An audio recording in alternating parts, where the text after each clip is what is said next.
An afternoon to everybody, an afternoon to John, specifically from your little oak in Dorset here. Wonderful to have our conversation a couple of days ago, and thank you for sharing it, and I'll treasure it forever, and it's wonderful. Got a question or two, but I'll start with an easy one, and one that you might be able to go into is how long had you been practicing with Guruji when he called you out, so to speak, with that question? And also the Guruji Sutras, do you feel that they're dynamic? So do you believe that they can evolve with time? And obviously we're talking about time today, do they change as the older you get, or the new things you learn? Thank you so much.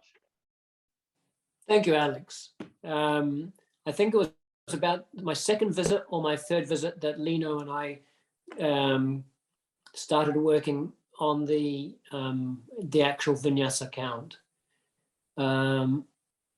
So I can't remember. It certainly wasn't the first trip.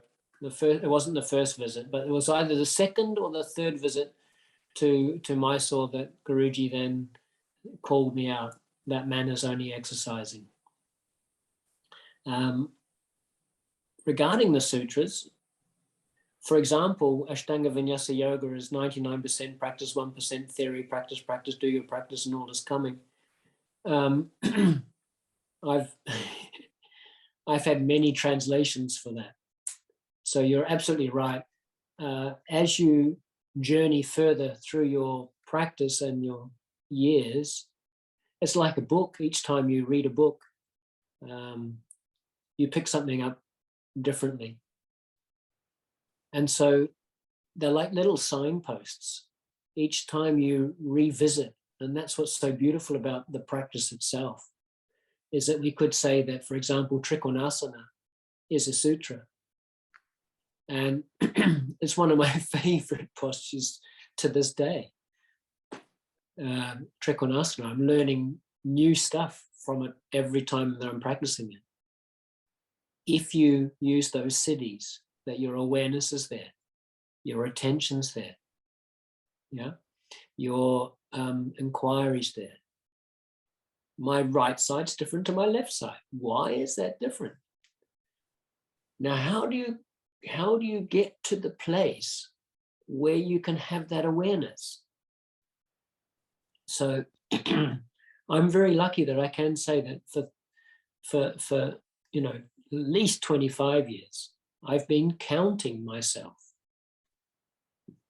And so I've got the experience of what happens by counting.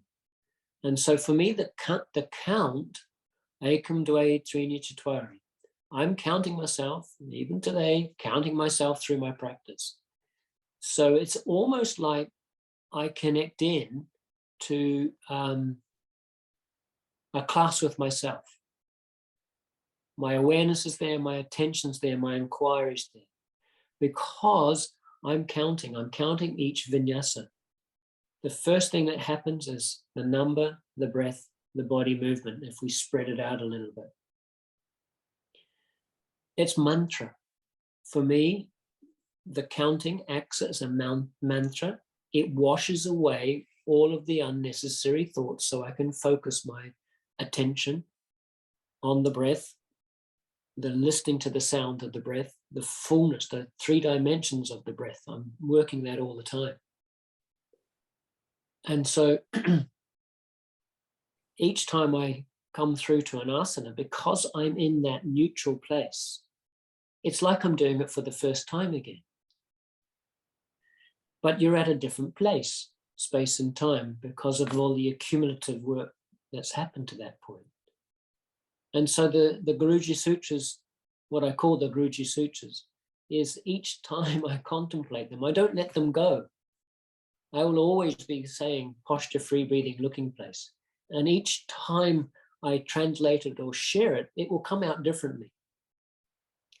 It will also come out differently depending on who I'm sharing it with. Because that's the most important beauty, is that when we go to time, space, there is no separation. And so if you're in that no separation place, when you're feeling the person, you're then feeding back what the person is asking. So indirectly, I'm answering that in answering your question, Alex, that if someone else asked the question, I would answer it differently. Yeah. And so I'm specifically answering you, Alex, but it would be similar to other people. But like reading a book many, many, many times, it's really good value to listen to it many, many times. It reveals itself. So when you start to do it from the inside, what's happening is more revelation. Yeah. So the more awareness you have, the more attention you have, the more inquiry that you have, it's going to reveal more and more and more. So if we take the 8 limbs of Ashtanga, there is a 9th. The 9th is Dharana, Dhyana, Samadhi, coming together as Samyama. And so, for example, I've been doing Samyama on the moon for 30 years. I've been studying or watching the moon for 30 years. It's going to tell you something, isn't it? If you keep looking at it, not just looking at it and going, oh, that's the memory file going, that's moon. But you're going, oh, why is the moon there? Where's the moon there? Where will the moon be before I look for it? Yeah.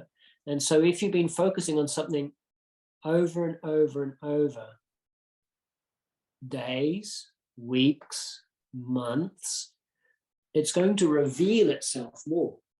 More is going to be revealed. So yes, of course, they're organic. They're going to become, let's just say, not changed, but more blossomed, more full. Yeah, it's a little bit like sacred geometry or a kaleidoscope, just keeps on going. Yeah. Yeah.